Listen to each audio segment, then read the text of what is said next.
여러분 안녕하세요. 국어 권윤희 선생님입니다. 자, 이번 시간부터는 4단원 우리말 바르게 읽고 쓰기에 소단원 3이죠. 책임감 있게 글을 쓰려면을 공부하도록 하겠습니다.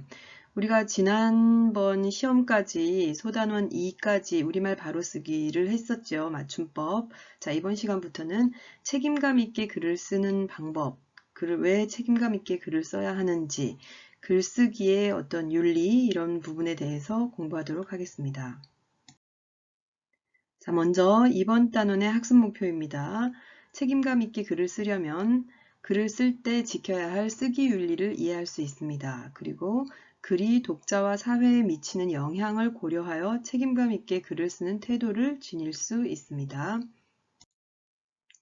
자, 교과서 193쪽입니다. 교과서 193쪽에 있는 소단원 3, 책임감 있게 글을 쓰려면을 이번 시간에 같이 공부를 해보도록 하겠습니다. 자, 먼저 여기 보면은 생각 열기가 있네요. 다음 동영상을 보고 평소 자신은 인터넷상에서 어떻게 행동하고 있는지 말해보자 그랬는데 동영상을 먼저 보고 우리의 인터넷 생활 한번 돌아보았으면 좋겠습니다.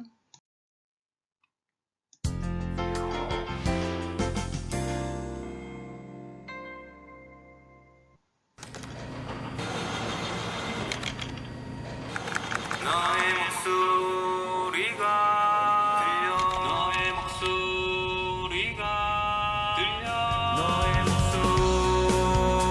목소리가 들려 남몰래 숨어서 쓰는 나쁜 말.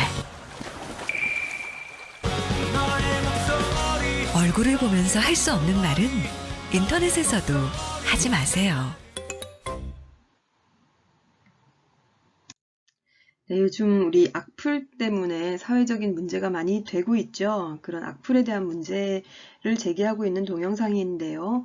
관련해서 우리가 인터넷상이든 아니면 일반 글이든 책임감 있게 어떻게 글을 쓰고 그 글들이 전달되어야 하는지 그런 부분에 대해서 이번 시간엔 살펴보도록 하겠습니다.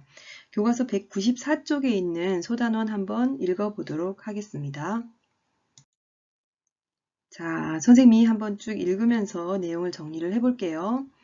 책임감 있게 글을 쓰려면 우리가 다른 사람들과 어울려 살아갈 때 지켜야 할 윤리가 있듯이 글을 쓸 때에도 지켜야 할 윤리가 있다. 이를 쓰기 윤리라고 한다.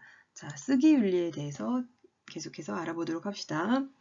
쓰기 윤리는 글쓴이가 글을 쓰는 모든 과정에서 준수해야 할 윤리적인 규범이라고 할 수 있다. 글쓴이가 글을 쓰는 모든 과정이라 그랬죠. 그런 어떤 윤리적인 규범이다. 최근 인터넷 매체의 발달로 글을 쓰는 환경이 변화하면서 쓰기 윤리의 중요성이 더욱 커지고 있다. 블로그, 누리소통망과 같은 인터넷 매체는 누구나 쉽게 접근하여 자유롭게 소통할 기회를 제공한다. 인터넷 매체에 어떤 사안에 대한 의견을 담아 글을 올리면 다른 사람들이 이에 반응하면서 의견을 덧붙여 사회 공동의 의견을 만들어내기도 한다. 이런 점에서 인터넷 매체는 지식과 경험을 공유하고 사회의 문화적 관심을 확장해 나가는 데 도움을 주는 매우 유용한 수단이라고 할 수 있다. 반면에 인터넷 매체의 익명성이 여러 가지 문제점을 낳기도 한다. 자, 일단 여기까지 한번 읽어보고요. 옆에 날개 질문을 한번 살펴보도록 하겠습니다. 인터넷 매체의 특성은 무엇인가? 라고 했네요. 자, 인터넷 매체의 특성, 방금 읽었던 이 부분을 정리를 해주면 되겠죠. 먼저 첫 번째, 누구나 쉽게 접근하여 자유롭게 소통할 수 있다. 그리고 어떤 행위를 한 사람이 누구인지 드러나지 않는 익명성을 지니고 있다. 그리고 인터넷 매체에 올린 글은 빠르고 광범위하게 퍼져나간다. 인터넷 매체의 특성이라고 정리해 볼 수 있겠습니다. 자, 다음 계속해서 읽어볼까요? 이런 점에서 인터넷 매체는 지식과 경험을 공유하고 사회 문화적 관심을 확장해 나가는 데 도움을 주는 매우 유용한 수단이라고 할 수 있다. 반면에 인터넷 매체의 익명성이 여러 가지 문제점을 낳기도 한다. 자, 여기까지 우리가 읽었네요.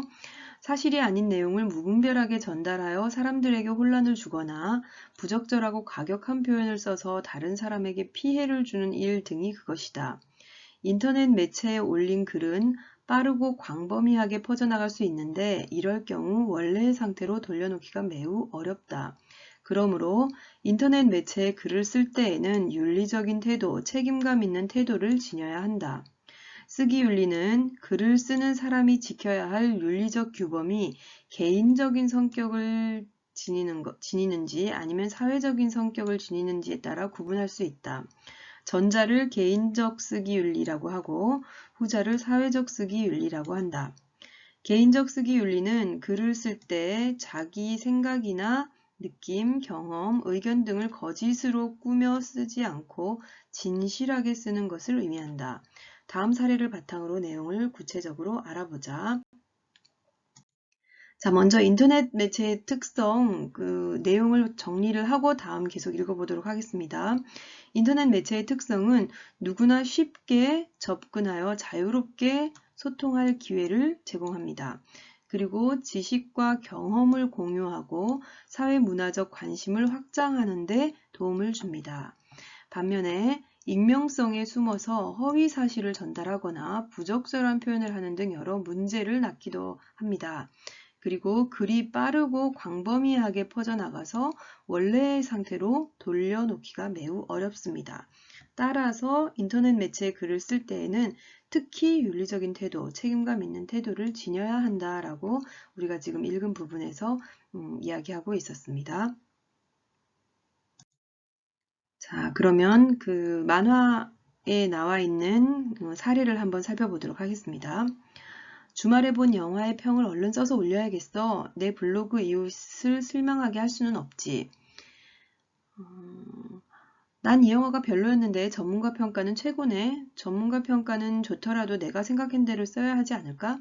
그래도 전문가 평가와 다르면 독자들의 호응이 떨어질 텐데. 내 인생의 최고의 영화, 별점 5개의 영화를 만나다. 모처럼 명작을 본 느낌이에요. 자, 이렇게 썼어요.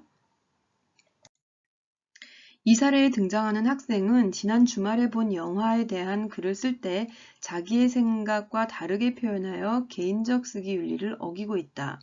글을 쓰는 사람의 실제 경험이 밑바탕이 되는 수필, 자서전, 회고록, 일기 등과 같은 글을 쓸 때에는 개인적 쓰기 윤리를 지키는 것이 특히 중요하다. 이러한 글을 읽는 사람들은 글의 내용을 모두 사실로 받아들이기 쉽기 때문이다. 이 외에도 논설문과 같이 글을 쓰는 사람의 생각이나 의견, 신념 등을 담아야 하는 글을 쓸 때에도 개인적인 쓰기 윤리를 지켜야 한다. 사회적 쓰기 윤리는 다른 사람의 생각이나 자료를 무단으로 베끼지 않으며 그것을 사용할 때는 원저자의 허락을 얻거나 출처를 명확하게 밝히는 것을 뜻한다. 인터넷 매체에 글을 쓸 때에는 문헌 자료 외에 사진이나 그림, 음성이나 음향, 동영상과 같은 자료도 흔히 사용된다. 글을 쓰는 사람이 직접 생성한 자료가 아니라면 모두 윤리적 규범에 맞게 이용해야 한다. 이러한 쓰기 윤리 규범은 다른 사람과의 관계에서 형성되므로 사회적 윤리라고 한다. 자, 요 읽은 부분과 관련해서 옆에 날개 한번 살펴보도록 하겠습니다. 개인적 쓰기 윤리가 특히 중요한 글쓰기에는 무엇이 있는가? 개인적 쓰기 윤리가 중요한 글쓰기의 예시 지금 여기에서 얘기하고 있었죠. 개인적 쓰기 윤리가 특히 중요한 글쓰기는 바로 글을 쓰는 사람의 실제 경험이 밑바탕이 되는 글, 즉 수필, 자서전, 회고록, 일기와 같은 글입니다. 글을 쓰는 사람의 개인 생각이나 의견, 신념 등을 담아야 하는 글, 논설문 같은 것들도 개인적인 쓰기 윤리가 매우 중요한 글이라고 할 수 있습니다. 자, 다음 사례입니다. 이번 수행평가 과제는 청소년 언어 예절 실태 보고서 쓰기예요. 다음 주까지 제출하세요. 인터넷에 같은 주제로 누가 쓴 보고서가 있잖아. 이름만 수정해서 그대로 갖다 내면 되겠어. 인터넷에서 찾아보니 관련 글이나 자료들이 많네. 완전히 똑같으면 걸릴 수 있으니까 여기저기서 필요한 내용을 추려서 붙여야 되겠다. 복사하기, 붙여넣기. 작년에 여러분의 선배가 쓴 보고서와 동일한 보고서를 낸 친구들이 여럿 있었어요. 일주일 시간을 더 줄 테니 양심에 찔리는 사람은 보고서를 다시 써서 제출하세요. 자, 앞에서 제시된 그 사례와 관련해서 계속해서 교과서 지문 읽어보겠습니다. 이 사례에 등장하는 학생들은 인터넷에서 찾은 글이나 자료를 그대로 베끼거나 짜깁기해서 자기가 쓴 것처럼 꾸며서 제출했다. 이 학생들은 이러한 행위가 사회적 쓰기 윤리를 위반하는 일이며 나아가 다른 사람의 지식재산권을 침해하는 일종의 범죄 행위라는 것을 생각하지 못했을 것이다. 다른 사람이 쓴 글의 고유한 내용을 원저자의 허락을 받지 않고 사용하는 행위, 의도적으로 그 출처를 밝히지 않고 마치 자기 것인 양 사용하는 행위를 표절이라고 한다. 표절은 다른 사람의 지적 재산에 피해를 끼치는 일이어서 범죄 행위로 간주된다.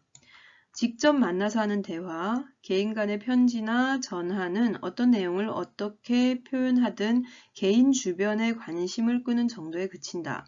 하지만 인터넷 매체에 올린 글은 불특정 다수에게 공개되어 그 글이 미치는 사회적 영향력이나 파급력이 매우 크다.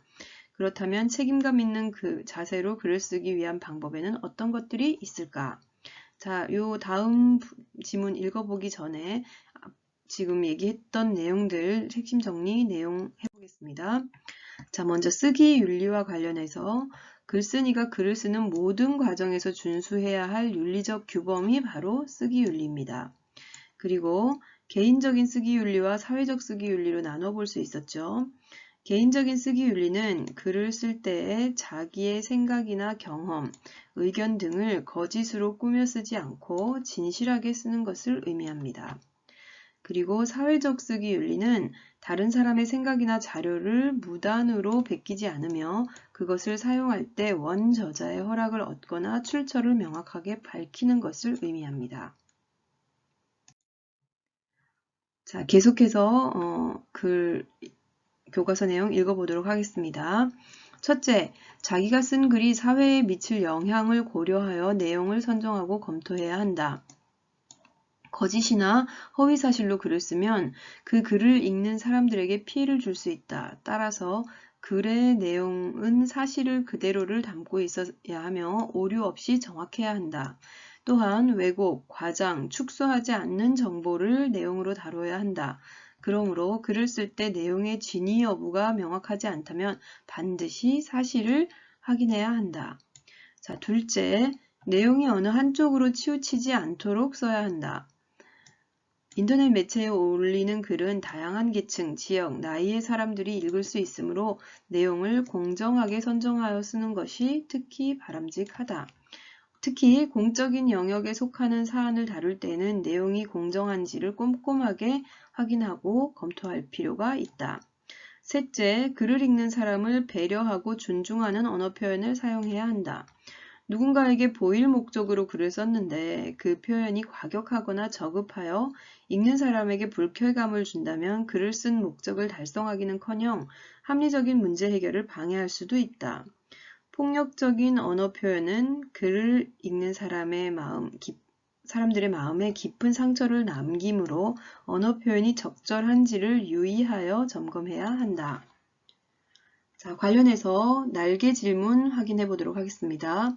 인터넷 매체에 올리는 글의 내용을 공정하게 선정해야 하는 이유는 무엇인가? 라고 했네요. 자, 그 내용의 공정성을 확보해야 하는 이유, 바로 여기에 나와 있죠. 정리해 볼까요? 인터넷 매체에 올리는 글의 내용을 공정하게 선정해야 하는 이유, 인터넷 매체에 올리는 글은 다양한 계층, 지역, 나이의 사람들이 읽을 수 있기 때문에 어느 한쪽으로 치우치지 않아야 합니다. 자, 그리고 책임감 있는 자세로 글을 쓰기 위한 방법을 다시 한번 정리를 해보면 먼저 첫 번째, 자기가 쓴 글이 사회에 미칠 영향을 고려해서 내용을 선정하고 검토해야 한다고 했고요. 그리고 어느 한쪽으로도 치우치지 않도록 공정하게 내용을 선정해야 한다고 했습니다. 그리고 글을 읽는 사람을 배려하고 존중하는 언어 표현을 사용해야 한다고 했죠. 그리고 다른 사람에게 저작권이 있는 구상, 글이나 사진, 그림, 음악 등의 자료를 올바른 방식으로 이용해야 합니다.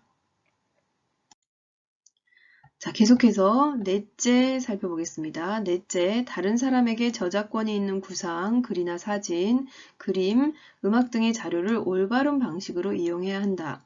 다른 사람의 글을 마치 자기 글인 양 속이는 것뿐만이 아니라 인용의 출처를 명확하게 밝히지 않는 것, 출처를 밝히더라도 과도하게 인용하는 것은 다른 사람의 생각을 훔치는 비윤리적인 행위이다.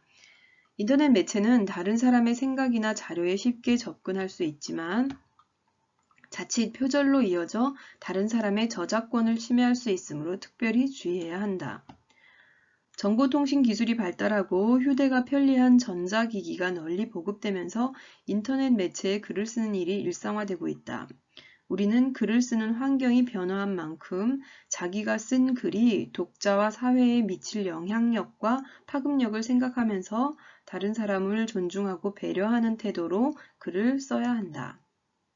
이를 지킨다면 우리 사회에 더욱 성숙한 의사소통 문화가 정착될 수 있을 것이다.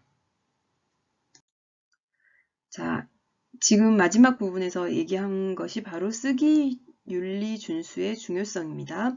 쓰기 윤리 준수란 글을 쓰는 환경이 변화한 만큼 자기가 쓴 글이 독자와 사회에 미칠 영향과 영향력과 파급력을 생각하면서 다른 사람을 존중하고 배려하는 태도로 글을 써야 하는 것이 바로 내용이 되겠습니다. 그리고 이렇게 쓰기 윤리를 준수하는 것이 중요한 이유는 그 중요성은 더욱 성숙한 의사소통 문화가 정착될 수 있기 때문입니다. 자, 지금까지 책임감 있게 글을 쓰려면 이라는 글을 한번 살펴보았는데요. 자, 이 글은 전체 구조를 살펴보면 처음에는 쓰기윤리의 개념과 중요성에 대해서 얘기를 했고요. 가운데 부분은 다시 두 부분으로 나눌 수 있습니다. 가운데 첫 번째 부분은 쓰기윤리의 종류, 즉 개인적 쓰기윤리의 개념과 위반 사례, 그리고 사회적 쓰기윤리의 개념과 위반 사례, 그리고 가운데 두 번째 부분은 책임감 있는 자세로 글을 쓰기 위한 방법에 대해서 얘기를 했고요. 마지막 끝부분에서는 쓰기 환경의 변화와 쓰기 윤리 준수의 중요성에 대해서 설명하고 있었습니다. 자, 오늘 수업은 여기까지입니다. 오랜만에 온라인 수업 듣느라고 여러분들 고생 많이 하셨죠? 자, 다음 시간에도 온라인 수업으로 계속 될 것 같고요. 그러니까 이번 주 한 주 동안 방학하기까지는 온라인 수업으로 여러분들과 만나도록 하겠습니다. 다음 시간에 만나요. 안녕.